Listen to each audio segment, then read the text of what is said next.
বিগত বেশ কিছুদিন ধরেই কানাঘুষোর শোনা যাচ্ছে যে সানিয়া মির্জার সঙ্গে নাকি বিবাহ বন্ধনে আবদ্ধ হতে চলেছেন মোহাম্মদ শামি। দুজনেরই প্রথম বিয়ে সুখের হয়নি। এবার এই গোটা চর্চা এবং গুঞ্জন নিয়ে মুখ খুললেন ভারতীয় ক্রিকেটার। কি জানালেন শামি?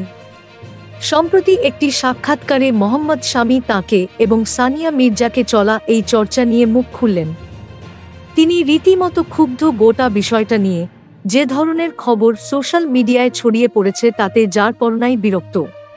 তিনি এদিন সকলের উদ্দেশ্যে বলেন, আমি সকলকে অনুরোধ করব যে সবাই যেন দায়িত্ববান হয়ে সোশ্যাল মিডিয়াটা ব্যবহার করেন এবং কোনো ভুলভাল খবর ভাগ করা থেকে বিরত থাকেন। তিনি এদিন আরও বলেন, অত্যন্ত বোকা বিষয়টা নয়তো কি বলুন? জবরদস্তি এসব খবর ছড়ানো হচ্ছে। ফোন খুললেই খালি নিজের ছবি দেখতে পাচ্ছি।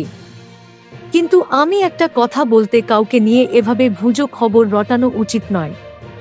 আমি মানলাম যে আপনারা মিম মজা করার জন্যই বানান, কিন্তু একটু ভেবে চিনতে তো মিম বানানো উচিত, বিশেষ করে যদি সেটা কারো জীবনকে কেন্দ্র করে হয়। যদি ভেরিফাইড পেজ না হয় তার অর্থ আপনার ঠিকানা নেই, আপনি কে সেটা জানি না। সাহস থাকলে ভেরিফাইড পেজ থেকে আসুন, তারপর আমি দেখাচ্ছি মজা। Thank you so much for watching our videos.